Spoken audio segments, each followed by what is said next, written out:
We have a teacher that said this in Oklahoma. His goal, he is an anarchist, and his goal is to undermine the system, teach kids how to be social justice warriors. Well, I'm going to tell you what we're doing right now. We are working through the process. We're pulling his teaching certificate. He's not going to teach in the state of Oklahoma. We, social justice warriors, are not welcome to step into a classroom and use that as a platform to indoctrinate our kids. I've said my agency is an agency where woke goes to die. We're not going to do it.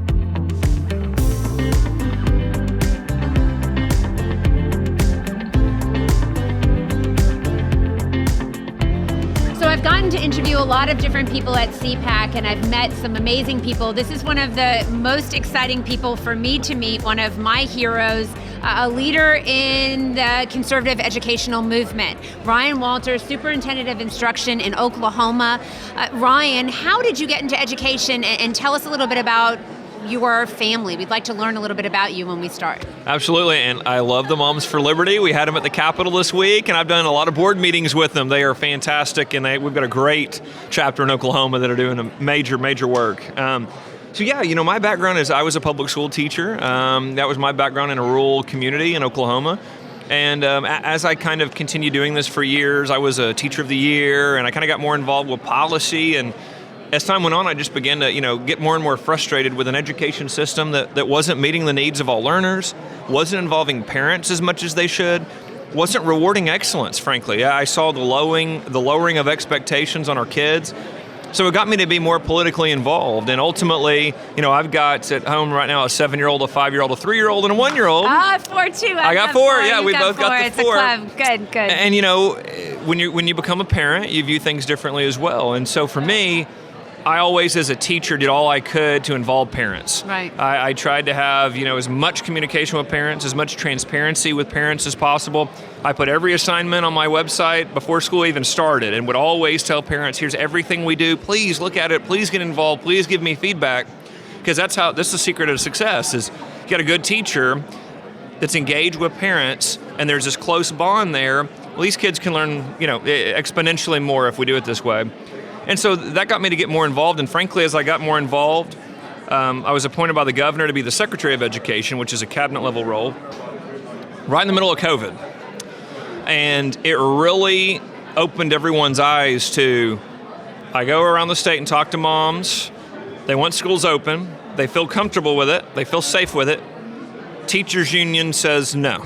Right. Can't open. Right. Parents say, some of us might want to try this vaccine, some of us don't. Teachers union says, no, every one of these kids need to be vaccinated. Okay. You couldn't have more of a stark contrast than this. So the moms and dads say, nobody loves my kid more than me, and this is what I want to do. Truth. And then the teachers union comes in and says, no, we know better for your kids than you do. It was so outrageous that it really created what we're seeing today, which is the public has really opened their eyes to what the teachers unions do. It's about power and money. Yes. That is what they're about. They have made public education a jobs program in America. Yeah, hey, we'll open up schools. If you cut us a several billion-dollar check, we'll open them up. I mean, and you just see, and then you would hear, and I would have these roundtables with moms. I had a mom at a supermarket, and I'm talking to her, and we had some schools that started saying, well, I can't remember which variant it was now, but once one of the new variants were coming out, that, hey, we might shut down school again for an extended amount of time. I'm in the supermarket, a mom recognizes me, we get to talking. She breaks down crying and starts telling me, if they do this again, my boss said I can't bring my daughter to school to work with me one more time, or we're going to have a problem. And what am I going to do? I'm trying to work, I'm trying to raise my child. And I go out the next day and I just start absolutely blasting. Administrators, do not close your school. Think about parents. Don't think about the teachers union. Think about parents. Right. Keep your schools open, and they just lose their mind, and the teachers union goes crazy. But most people understand that God gave kids to parents, not government, right. Not the teachers union. Right. And as long as we're bold and vocal about this, as long as we're involving parents, as long as we're bringing them to the table, we're in the right. We have got to continue championing this. Most people will see that, but we've got to be clear and bold on those issues. So how is Oklahoma doing in education? Tell us a little bit about how the kids are doing. Yeah, we're one of the lowest performing states in education when it comes to our math and reading scores. You look at particularly 4th grade reading and 4th grade math. We're 49th and 48th in the country. Wow. And we look at that and I say, hey, we're a red state. but we've allowed the teachers' unions to have this outsized influence, which frankly doesn't make sense. The teachers' union is out of line with Oklahoma values. We've got them constantly targeting parents, constantly alienating parents. Yep. And so what I've really been working to do is I want to shift the entire narrative and policy, everything we do. How do we give parents more choices in education? So that means, I'm a champion of school choice. I'm also a champion of, I want transparency. I want parents to be able to look at what's being taught to their kids. And another thing I want parents to be able to see how dollars are spent inside of school. I'm telling you right now, I have moms that are emailing me and texting me every week going, hey, I saw that the school was spending money on this. Well, this doesn't help my kid. Right. It's tremendous measure to empower parents with that type of transparency. And so those are some of the things that we're looking to do right now. And when I talk to parents too, they want the high bar on their kids. They want a focus back on the basics. One of the things that I had, our local Moms for Liberty helped me with a lot was finding this pornography in schools. Oh, let's talk about the books. I want to talk about the books because I just did another interview today, actually, it was a French reporter, and we were talking, and I said, this is a really disingenuous conversation that we're having because we have pornography in schools, in these books, and when you show it to people, they're shocked. It is shocking, right? But then all of a sudden it's, book banners, or children don't have unfettered access to the internet in school, do they? I mean, we put limits on what children see and look at. I mean, you can't give my kid an aspirin without my permission. And all of a sudden, but seriously, yeah, right? I mean, know. This idea that a book would be banned, I say, write the book, publish the book, print the book, sell it at Amazon, Barnes & Noble, put it in your public library if the taxpayers in your community want to pay for that. But I don't think that children need to read about rape, incest, pedophilia, so much sexual violence. And you're 100% right. I want to say two things on this. So first of all, I had parents that showed me these pornographic books in Tulsa public schools, which we have this far leftist running that school system, and we start having conversations around it. And she tells me just to be quiet. So listen to this. So I put the images on Facebook, and I go, parents, what do you think? Yeah. I think they should take this down immediately. Well, guess what? I get kicked off Facebook. Right, exactly. For violating community standards, and I start telling everybody, guys, look at this. I can't post these images on Facebook. Because they're saying for their community that you got to be 18 or older to access. This violates their standards. This is in grade schools. These are in our middle schools. And this is the other game they're able to play. And I told a journalist this once who was doing the whole book banning nonsense. I said, listen, you can't even show your viewers right now what I'm talking about. Right. It's that beyond the pale. And that's how they've been able to kind of wiggle around this, because they just talk about it in these high levels. Like, well, they want to pull this book and that book off the shelves. And I'm going, you can't even show your viewers how bad this is. But I'm going to say this, number two. What an absurd position that they hold. Seriously. Which is, our kids should have, how dare you limit our kids' access to any and everything under the sun? They should. When in the world as a society do we decide that a kid at 7 and 8 should have full exposure to everything? That is the most absurd, anti-mental health argument I've ever heard in my life. We didn't. That's the point. That's exactly right. We didn't. We have an idea collectively as a society about age appropriate. We have all agreed to movie ratings. I have yet to hear some person fight against movie ratings. Yeah. So we all decided there's PG, PG-13, and That's right. R, and we said, okay, Tipper Gore fought for explicit warning labels on music, right? Children don't have unfettered access to the internet in school. Why is that? Well, they'd have access to content you don't want them to see. Oh, wait, there's content we don't want children to see? The idea, it's like they lost their minds, really. I mean, it's not even real, is it? It's again, a disingenuous conversation. By the way, a lot of the kids can't even read the books. I mean, we have the highest graduation rates we've ever had, Chicago Public Schools, highest graduation rates for African American students. The kids weren't even in school. So proficiency rates have never been lower. What is going on with, I guess, like the dumbing down of American public education? Yeah, I mean, it's political correctness run amok. That they believe that for a kid's self-esteem, it's better to pass them on and inflate their grades. Let me tell you what's really damaging to a kid's self-esteem: when they can't read. 100%. When you go into high school and you can't read, that hurts your self-esteem. And so what we've got to do is, again, the radical left, education is one of the few places even in red states, that is still largely controlled by the left. Yes. It's because of the teachers' unions, these administrators' associations that exert so much power in the education space. And luckily, the biggest, most powerful interest group in education has really come to the table now, parents. Right. And parents for a long time, again, parents are going to look, I've got a job, I'm raising my kids. And again, you look at your local teacher and you go, look, I like my local teacher, I like what they're doing. Yeah. And now what I begin to see a lot of is I get emails every week from teachers that say, oh, I'm going to leave if they keep having me teach this I think content. they want that, Ryan. I think it's entryism. I think they're driving these teachers out, Yes. honestly. So I love that you talk about the teachers that don't want this, because I think there are so many teachers that do not want this. I was at a school board meeting and a teacher spoke out against the teachers union, and when they went back to their seat, this kind of like you're done was given to the teacher by other members of the union. They are silencing the teachers. It's incredibly dangerous. How are we going to save public education if we don't have the good teachers there to help us to do it? Now, first of all, I think we've got to be really direct with the unions. The unions are just about power and money. That's it. That's all they care about. They don't even care about the teachers. They care about taking money from the teachers. And that's one of the things we're moving forward in Oklahoma, is I don't want them to be able to automatically deduct this money from teachers' paychecks. We're working on that in Florida. I love it, because that's ultimately, they don't even care about them. They care about them as taking the money from them. And the reality is, and this is why you see them fight things like school choice and other things, because, well, no, we want you in a public school, and we want to force that money out of a teacher's paycheck into our pockets. And so the reality is we would have states push back and go, look, the teachers union does not speak for all teachers. Right. Number one. Number two, they don't have kids' interest in the best place. Nobody knows better for a kid than their parents. And by the way, I'm going to tell you what else parents want. They want good teachers for their kids. Yes. So that's the ultimate way we move out of this, is to say, we want parents more involved. We want to reward. Here's one of the things we're pushing in Oklahoma. Performance pay for teachers. I want our best teachers to make a lot more money. Yeah. You know what? And I want that measured based on their successes with their kids. Parent surveys. Yeah. Let's do the parents think they're doing a great job. Maybe parents and kids get to do Teacher of the Year instead of the teachers doing a popularity contest with each other on Teacher of the Year. That's always kind of confused me.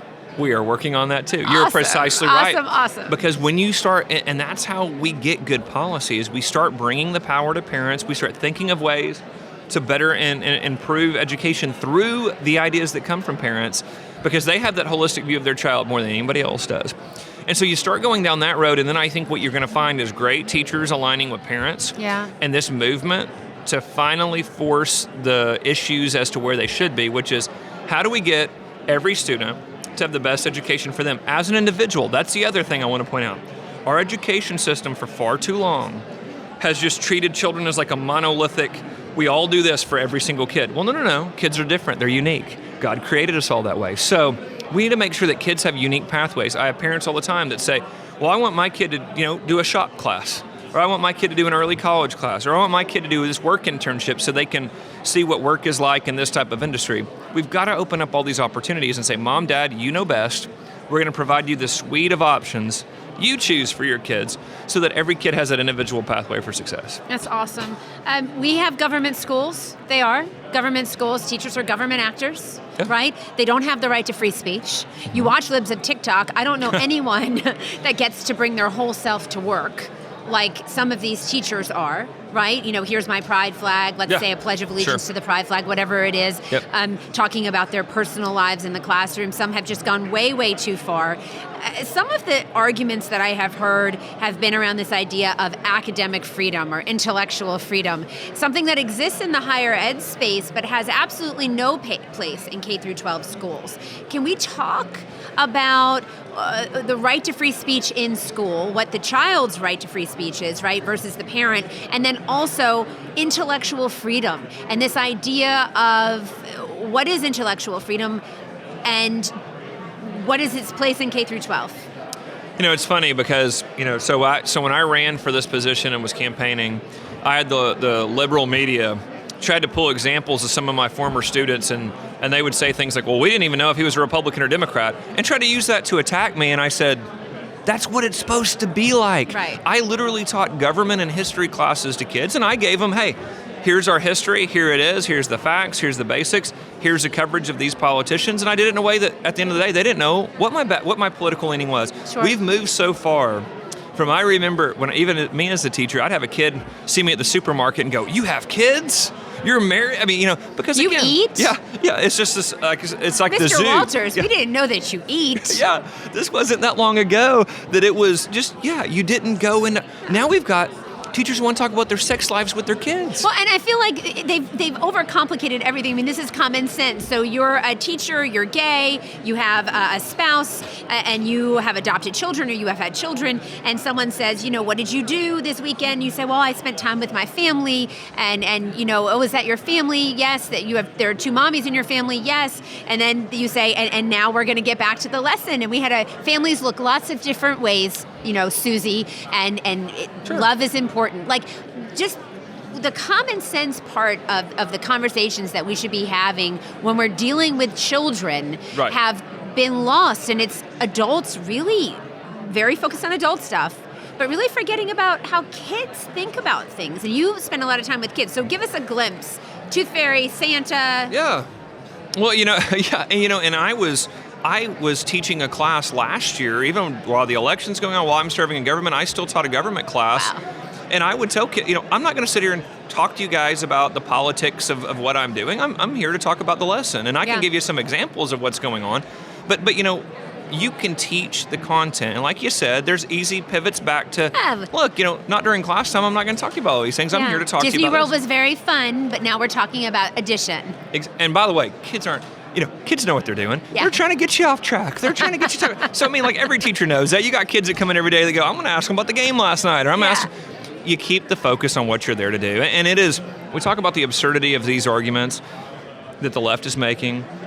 What our kids are being taught is a very critical decision-making process that we should go through. They act like, any content is, no, not all content is created equal. Right. I mean, and you only have a finite amount of time with the child. Exactly. And that's the other thing is, one of the most difficult things I poured over was every year I would go through the standards, see what I needed to teach, and try to go through, look, I would teach a U.S. Constitution. I made my kids memorize the Constitution, made them memorize the Declaration of Independence, made them go through all the Federalist and Anti-Federalist papers, made them read Jefferson's letters. But there's also a point of which there's certain things you don't have time for. Right. So it was always a huge decision for me to go, what Supreme Court cases do I need to have them really, really dig into? And in which ones is it more of a summary over? But they act today like you can't even differentiate what curriculum is most beneficial for kids. It's absurd. If you remember, we had a Secretary of Education, Ronald Reagan, named William Bennett. He wrote the Book of Virtues. Mm-hmm. And I still, he used to pass out to schools. I've started doing the same thing and going, guys, content matters. Yeah. Give kids good, content-rich material that talks about character, is historically accurate, is historically beneficial. Let's have these conversations with kids. But the reality is, we have a teacher that said this in Oklahoma. His goal, he is an anarchist, and his goal is to undermine the system, teach kids how to be social justice warriors. Well, I'm going to tell you what we're doing right now. We are working through the process. We're pulling his teaching certificate. He's not going to teach in the state of Oklahoma. Social justice warriors are not welcome to step into a classroom and use that as a platform to indoctrinate our kids. I've said my agency is an agency where woke goes to die. We're not going to do it. That's good. I know another man who says that. Yeah, He's been very, very clear about that, Governor DeSantis. And Absolutely. We're fans, That's right. And that's where we have got to say, no, we want the best and brightest in our education system. No, we will not allow social justice warriors to use this as a platform to take our kids. And the reality is, it is take our kids. Because ultimately, when they turn us all, every conservative is a evil bigot. Your kids, all of a sudden, these conversations with mom and dad about, what I want to be in life or what's your opinion on this and that turns into, well, I'm not going to talk to you. Yeah, because my teachers told me at school that you're antiquated and everything. And it sounds a little, I've talked to a lot of different people when I've been here, cultural revolution in America right now, very much like Mao's China, breaking down the traditional, breaking down the family, right? And really making the government the solution for everything. The last question I'm going to ask you is really advice for our moms and dads. You have a teacher, let's just say, who is a social justice warrior, right? And so my first advice normally to a parent would be to go to the teacher if they have a concern. But in that situation, going to the teacher is really going to be fruitless. And I'm not going to, while a parent can express their concern with the teacher, they're going to have to take additional steps to safeguard their child, right? What does that look like? Can we talk a little bit about advice for the parent when they're dealing with a woke teacher or even a woke principal, and they know what's happening in their schools isn't working, and they need to continue going up that ladder to affect change? Some tips, some hints about how to be an effective advocate within public education. Great questions. I would first of all say, kind of some generic advice is to go in and meet the teacher early on, meet your kids' teachers, ask for the curriculum, ask for links to the curriculum, ask for maps of when are we teaching what, how are we doing. Those are just some basics to get very out of the front to let teachers know you're paying attention, but also, again, the great teachers I know, I love when a parent came to me that way because I'm going, oh, great, you're involved? Absolutely, I want you to be more involved. Secondly, what I would say is make sure you're documenting what you can, because I talk to so many parents who go, it gets into a tit for tat of, well, I said they did this and now they're claiming they didn't do that. So if your kid brings home an assignment that you think is inappropriate, you keep that assignment, you take a picture of it, go to the teacher, start those conversations about, why was my child assigned this? Can we talk about it? But then also quickly be able to go to the administrator and say, these are my concerns, these are my problems with my child. And the other thing is these school board meetings. They love to give the left loves to give Moms for Liberty all sorts of grief over attending school board meetings. Yeah, because you can't hide from the truth. Exactly. Because corruption, because radicalism loves to hide in darkness.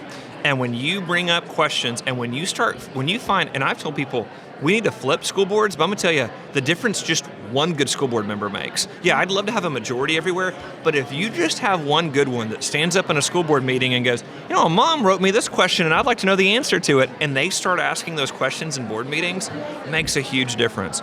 Show up at school board meetings, speak, get on the agenda. Don't let them do these things to try to fight you off of it. Get on the agenda, make it heard, make it very visible, so that then you had other people asking questions. Find a good board member, continue to ask them the questions and have them push that. And I'm going to tell you one other thing, too, that I think is really important, is you want to do these things locally, also engage your local state legislators and statewide officials, because there's so much. I'm going to tell you, this is really disappointing for me. This past week, we had a transparency bill that would make every vendor in the state of Oklahoma that does business with us put every educational material online on a portal for parents to see. Pretty straightforward, right? Yeah. It went down in committee. Wow. We had the teachers' unions go pack the halls and everything else and convince our legislators that somehow this is an attack on teachers. It doesn't even, and frankly, we did it in a way that said, hey, teachers, we're not going to make you do it. We're going to make these vendors. If you want to do business in our state, put all your materials online. You can't keep it copyrighted. You can't try to play games with parents. You're going to be transparent. And I've sent a letter to all the vendors and said, look, if I catch you pushing pornography or anything that violates our laws about what is inappropriate for kids in our state, we'll end your contracts. You'll have to go do business somewhere else. You're not going to push it in our state. But we've got to do more to make things transparent. But I say that to say these teachers' unions will get 50 people to show up and scare, and get legislators going, well, I'm not sure what this actually means. Go to the Capitol. Our Moms for Liberty were up here just the day after that, and we're like, hey, let me tell you, we want transparency. We want to be able to see these things. So I think it's important that we continue to engage. You want to engage locally. You want to engage with the teacher, the administrator, the school board, but also don't forget these state legislators. You said that government-run schools. Yeah, think about this. Our state governments, and this is the beauty of it. Now, I'm fighting the feds every week, too, because the feds want control over it. Yeah, but that Constitution says, no, these are powers reserved to the states and the people, respectfully. But the government, state governments control who can teach, what is taught, where money goes, what our schools look like. All of that is controlled by your state government. Parents, go advocate at the state capitals. If you want changes, if you want curriculum more transparent, if you want more school choice, hey, if you want to make it easier for more people to teach from different backgrounds, I think that's an easy win that I've been pushing for too. Hey, if you're a banker and all of a sudden you want to go into the classroom and teach Algebra 1, let's get you in there. Right. Let's make it easier for people who want to help our kids to get into the classroom instead of going to, no, I'm sorry, you got to go back to college, go get another degree. I'm going, lot of gatekeeping going on. Oh, that's exactly right. A lot of gatekeeping, and it's intentional. So advocate at the Capitol as well. So our chapters have been doing that. You said that you've seen some of our chapters up in Oklahoma, so they meet in legislative committee across the country in their state, and they recognize there are some things they can handle at the school board level. There are some things that have to rise to the state level. The future of conservative education in America, getting back to basics, advice, if there's someone here that's watching, that's a teacher in a classroom, thinking about getting into administration, trying to think about being a leader within this space, some advice for them. Yeah, I mean, I'll tell you, my dad always says, you always refer to it as your dream job. I loved being a teacher because there was nothing more impactful than working with young people and opening up their, I'm a history guy, so I got to go through the Constitution and the Declaration and our founding and inspire kids through the stories and history. There's nothing like empowering young people through knowledge. It's wonderful. We've got to fight back on the far left controlling this space, so conservatives don't give up. Don't leave the school system. Go become teachers. Go become administrators. Because I'm going to tell you the other thing, when I walk into schools and there's a great administrator who's really involved, has discipline, make sure that they're open to parents and make sure that there's great connections with parents. Knows the kids' names. Is there and engaged and involved? All of a sudden you have a tremendous culture that really benefits our kids. So it makes a huge difference. We've got to stay involved. And conservatives, we have the path in education. It is parental empowerment. It is transparency. It is understanding every kid's an individual and giving them those pathways. It is recognizing excellence, not this push for equity all the time. Excellence is what we want for every kid. We want every kid to have excellence. Yeah. And so we've got to push away from these socialist tenets and say we want excellence for every child. Conservatives, we have the path in education. We just have to keep moving forward on it. So I'm really excited to see what happens in Oklahoma now that you are the head guy in charge of education. I think some wonderful things are going to happen. You have other people like Cade Brumley in Louisiana, Manny Diaz in Florida, other educational leaders. Jacob Oliva just went to Arkansas with Sarah Huckabee Sanders. So I think we're at a moment where there's tremendous potential. And from a parent's perspective, you're a dad, you know this, but parents, you're making education a priority across this country for elected officials. And it's going to make all of the difference for the future of America. So thank you to all of the parents that advocate, that support good educational leaders. Ryan, thank you for joining us. Probably one of the best, most exciting podcasts I've gotten to do since I've been here. So thank you very much. Well, thank you so much. And I can't thank you parents enough for what you're doing for our kids. Thanks, Ryan. Thank you.